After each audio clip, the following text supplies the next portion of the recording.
12월 둘째 주 주일 예배를 사도신경으로 신앙 고백을 드림으로 하나님께 영광을 돌리겠습니다.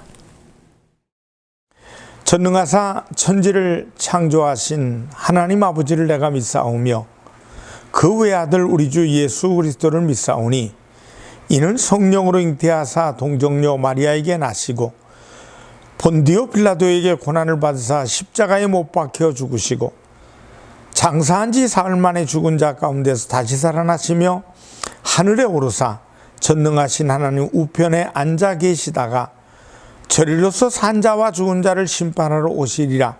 성령을 믿사오며 거룩한 공회와 성도가 서로 교통하는 것과 죄를 사하여 주시는 것과 몸이 다시 사는 것과 영원히 사는 것을 믿사옵나이다.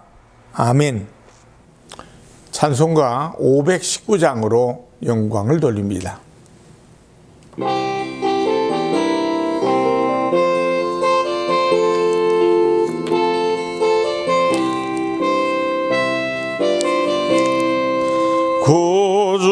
구주께서 부르되 오늘 오라 하시니 올 수 있는 기회에 긍휼함을 받으라.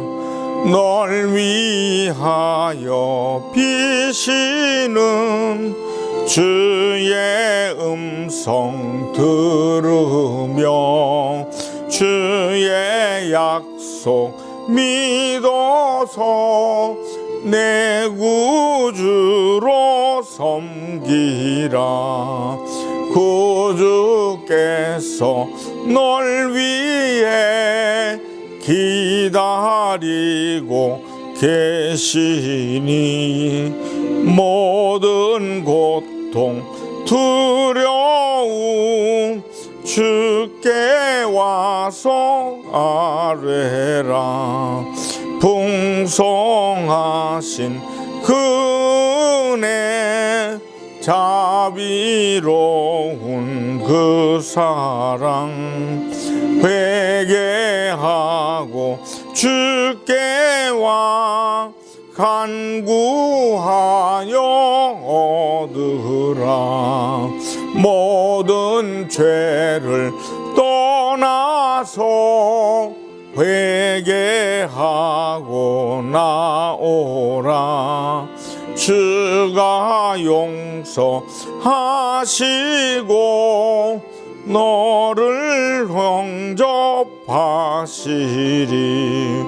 눈보다도 더 이게 너의 마음을 씻어서 내 마음에 천국이 임하도록 하리라.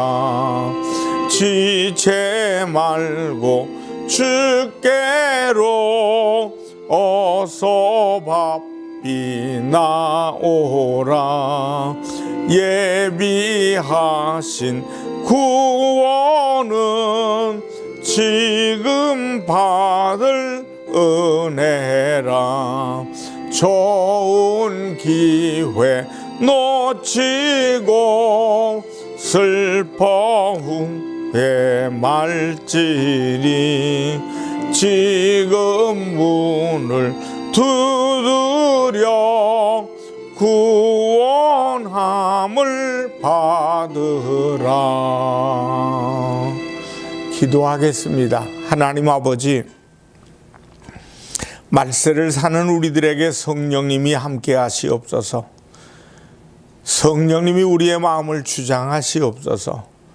성령이 말하게 하심을 따라 말할 수 있는 능력을 주시고 성령께서 우리를 인도하심으로 말미암아 어디를 가든 무엇을 하든 간에 하나님이 기뻐하시고 영광 받으시는 우리의 삶이 되도록 인도하여 주시옵소서. 하나님의 말씀을 들을 때 살아계심을 만나게 하시고 살아계신 주님께서 우리의 마음을 주장하시고 인도하셔서 묶이고 다친 문제 아버지 하나님 깨끗하게 치료받는 우리 성도들 삶이 되고 우리 모든 말씀을 듣는 이들의 마음이 되고 신앙이 되게 하여 주시옵소서. 전하는 자나 듣는 자가 큰 은혜 받게 하시옵고 예수님의 이름으로 기도합니다. 아멘. 하나님 말씀은 사도행전 2장 37절로 41절이 되겠습니다. 그들이 이 말을 듣고 마음에 찔려 베드로와 다른 사도들에게 물어 이르되 형제들아 우리가 어찌할꼬 하거늘. 베드로가 이르되 너희가 회개하여 각각 예수 그리스도의 이름으로 침례를 받고 죄 사함을 받으라. 그리하면 성령의 선물을 받으리니 이 약속은 너희와 너희 자녀와 모든 먼데 사람 곧 주 우리 하나님이 얼마든지 부르시는 자들에게 하신 것이라 하고 또 여러 말로 확증하며 권하여 이르되 너희가 이 패역한 세대에서 구원을 받으라 하니 그 말을 받은 사람들은 침례를 받음에 이날의 신도의 수가 3,000이나 더하더라. 사도행전 2장 37절로 41절의 말씀을 통해 우리가 어찌해야 할까 이런 제목으로 은혜를 나눕니다. 온전한 주님의 교회가 되기 위해서는 반드시 감당해야 될 역할이 있습니다. 첫째로 교회는 사람들로 질문을 받아야 합니다. 오늘 본문은 이렇게 시작됩니다. 37절에 그들이 이 말을 듣고 마음에 찔려 베드로와 다른 사도들에게 물어 이르되 형제들아 우리가 어찌할꼬 하거늘. 교회는 세상 사람들의 마음에 감동을 주어 구원을 향한 물음을 줄 수 있어야 합니다. 예수님 당시 사람들은 자신의 삶에 대해 의문을 갖기 시작했습니다. 길거리에서 구걸하는 소경 바디메오는 예수님의 소식을 듣고 자신도 눈을 뜨고 새로운 인생을 살 수 있는 것 아닌가라는 마음의 물음을 갖게 됩니다. 12년 동안 혈루병을 앓던 여인은 예수님의 소식을 듣고 이렇게 살다가 죽는 것 외에는 길이 없다던 세상의 단정에 대해 자신도 병에서 벗어나 새로운 인생을 살 수 있겠다라는 마음의 물음을 갖기 시작합니다. 평생 매국노란 소리를 들으면서도 돈만을 추구하던 세리 사케오도 예수님의 소식을 듣고 돈 외에 또 다른 인생이 있는 것 아닌가라는 마음의 물음을 갖게 됩니다. 이런 질문들로 인해서 그들은 예수님 앞에 나오고 예수님을 만나고 치유받고 변화되어 새로운 인생을 열어가게 됩니다. 왜 사람들은 예수님으로 인해 마음의 울림을 받고 새로운 인생에 대해 물음을 갖게 되는 것일까요? 그것은 예수님이 지금까지 아무도 보여주지 못하던 어둠 속의 희망과 빛을 보여주셨기 때문입니다. 오늘 본문에도 오순절 성령 강림 사건과 베드로 설교를 통해 사람들은 마음의 찔림을 받고 사도들에게 질문합니다. 우리가 어찌해야 합니까?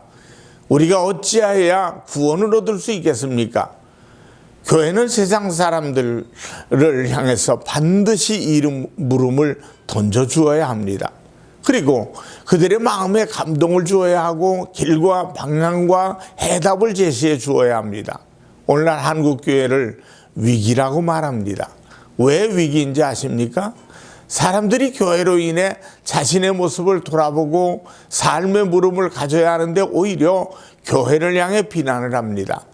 그것은 더 이상 교회가 사람들의 마음에 감동을 주지 못하고 오히려 반감만 갖게 할 결과입니다.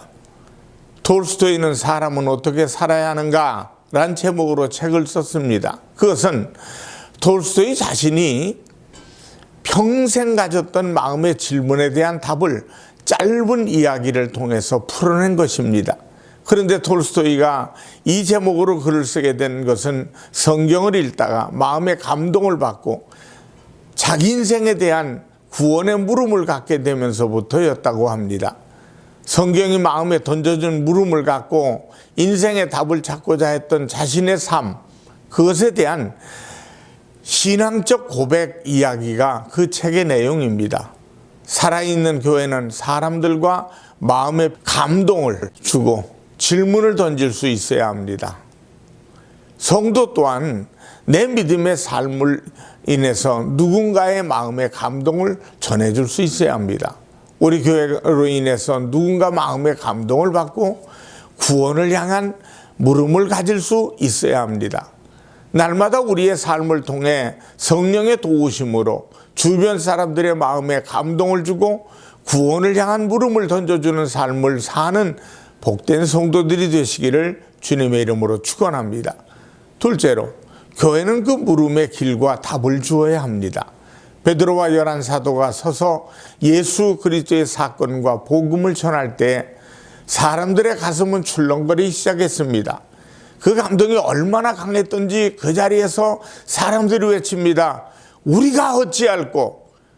우리가 어떻게 해야 구원을 얻을 수 있겠습니까? 라고 절박한 심정으로 고백하는 것입니다.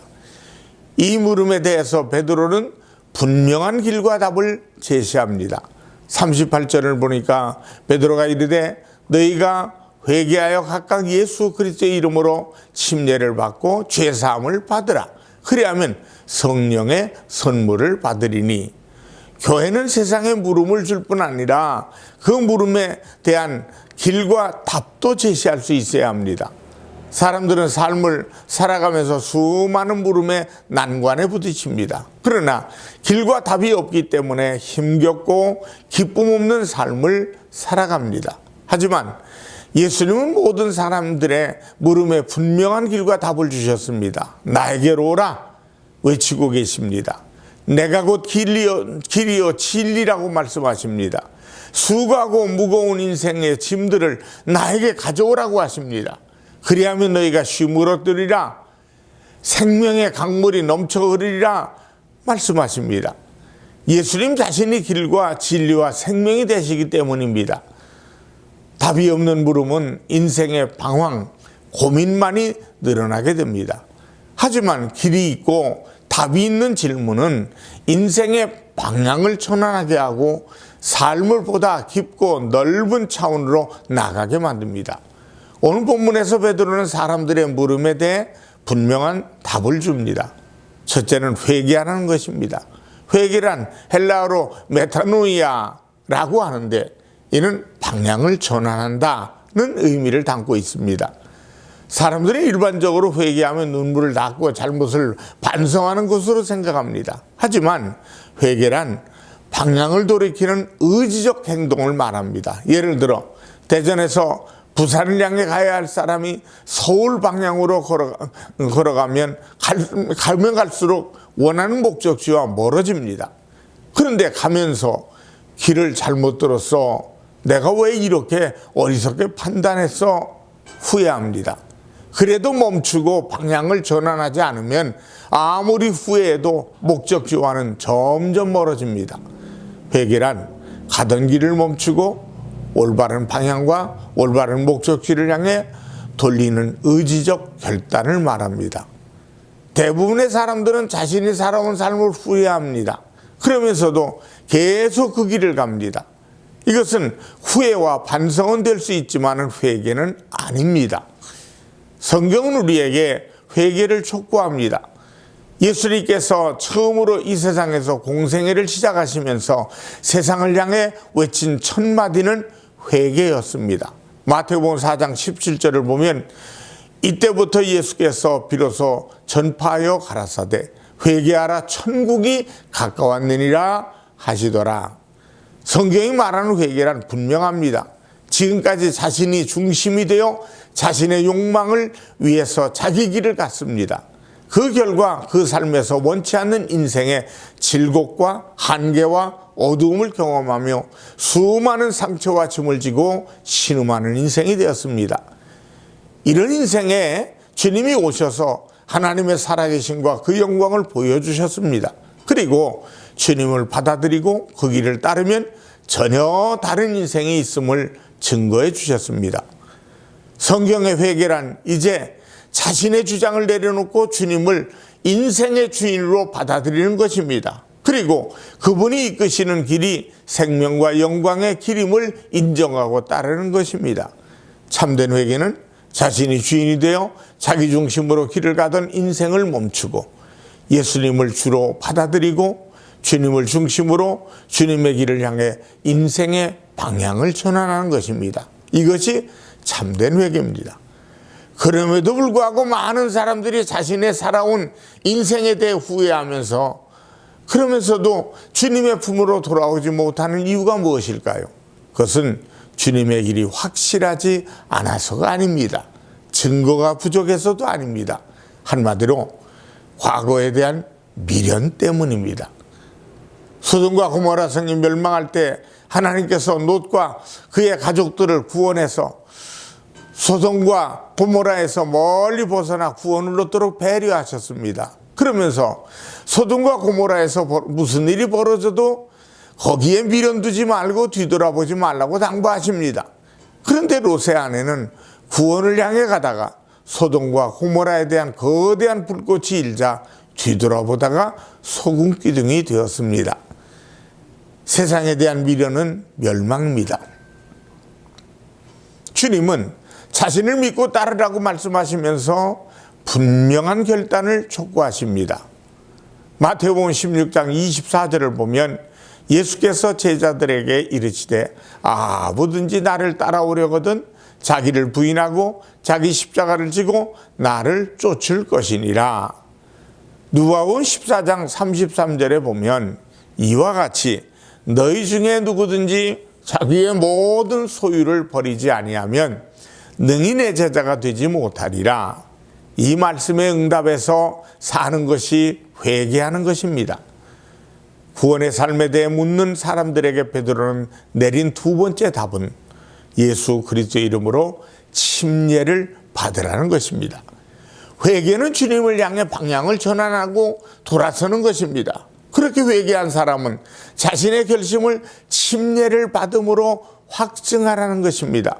침례란 물속에 들어갔다가 다시 나오는 의식을 말합니다. 이것은 나는 이제 나 중심의 옛삶에 대해서 죽고 주님을 중심으로 새로운 삶을 살기로 했습니다 라는 믿음의 결단에 대한 의식입니다.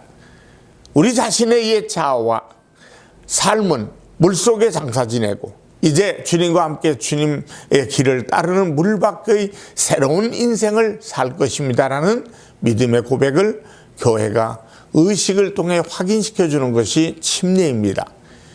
이 침례의 의미에 대해서 로마서 6장 15절에 말씀합니다. 그런즉 우리가 무슨 말 하리요?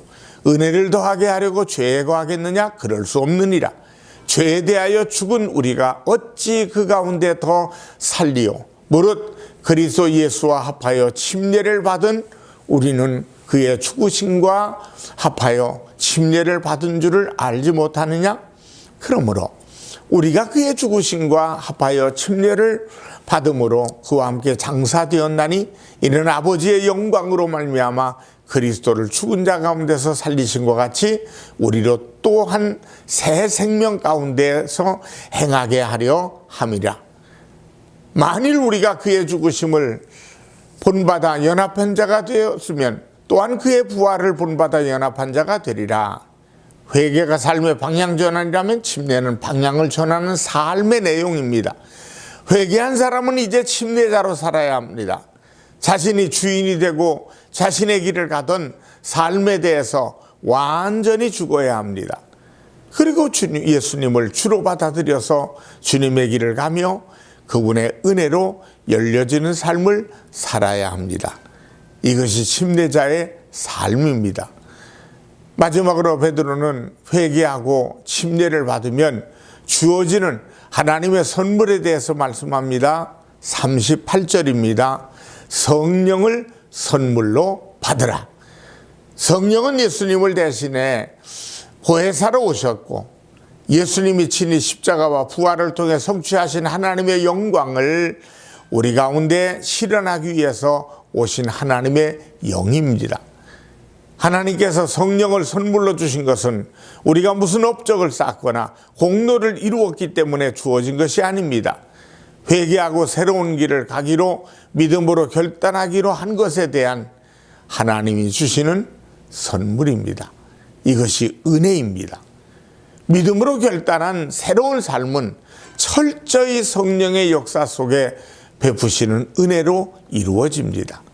은혜로 거듭나고 은혜로 치유받고 은혜로 변화됐고 은혜로 새로워지고 은혜로 세상을 이기고 은혜로 하나님이 기대하시는 열매를 맺고 은혜로 세상을 변화시키는 하나님의 역사를 이루어가게 됩니다. 그래서 로마서 5장 1절로 2절에 성경은 이렇게 말씀합니다. 그러므로 우리가 믿음으로 의롭다 하심을 얻었은즉 우리 주 예수 그리스도로 말미암아 하나님으로 더불어 화평을 누리자. 또한 그로 말미암아 우리가 믿음으로 서 있는 이 은혜에 들어감을 얻었으며 하나님의 영광을 바라고 즐거워하느니라. 사람들이 복음을 듣고 회개하고 믿으면 의롭다 하심을 얻게 됩니다. 그리고 하나님은 성령을 통해 주님의 모든 영광을 은혜로 값없이 주셔서 그 삶을 복되게 하십니다. 이것이 구원의 삶입니다. 본문 40절에서 베드로는 확신에 차서 이렇게 강조합니다. 또 여러 말로 확증하며 권하여 이르되 너희가 이 패역한 세대에서 구원을 받으라 하니. 베드로가 사람들의 물음에 대한 해답과 길을 알려주었을 때 사람들은 어떻게 반응했습니까? 그 말을 받은 사람들은 침례를 받음에 이날의 신도의 수가 3,000이나 더하더라. 사랑하는 성도 여러분, 이렇게 교회는 예수 그리스도를 세상에 전하여 사람들이 구원에 대한 물음을 갖게 해줄 수 있어야 합니다. 그리고 교회는 그 물음을 갖고 나오는 사람들에게 분명한 구원의 길과 답을 제시할 수 있어야 합니다. 그렇게 할 때 주님의 놀라운 구원의 축복이 이루어집니다. 39절 말씀을 봅시다. 이 약속은 너희와 너희 자녀와 모든 먼 데 사람 곧 주 우리 하나님이 얼마든지 부르시는 자들에게 하신 것이라. 우리 주변의 어둠과 삶의 질곡 속에서 신음하는 사람들이 날마다 우리 교회와 여러분의 삶을 통해 마음의 감동을 받고 회개하여 주님께 나오는 구원받는 역사가 이루어지기를 간절히 축원합니다. 기도하십시다. 살아계신 하나님 아버지, 성령을 통해 살아가는 사람들, 말씀을 전할 때, 말씀을 들을 때 회개하는 영을 부어주시고, 그리고 이 땅에 사는 동안에 침례자의 삶으로 변화되게 하여 주시옵소서. 예수님의 이름으로 기도드리옵나이다. 아멘. 헌금을 위해 축복합니다. 살아계신 하나님 앞에 믿음의 씨앗을 바쳤습니다. 주일 감사, 선교, 건축, 하나님의 것을 구별한 11조가 복된 예물로 받아주시고 천배만배로 갚아 주시옵소서. 예수님의 이름으로 기도합니다. 아멘. 축도합니다. 지금은 우리 주 예수 그리스도의 은혜와 하나님 아버지의 무한하신 사랑과 성령님의 충만 교통하심이 예배드리며 영광 드리는 모든 이들에게 이제부터 영원토록 함께 하시기를 간절히 축원하옵나이다. 아멘.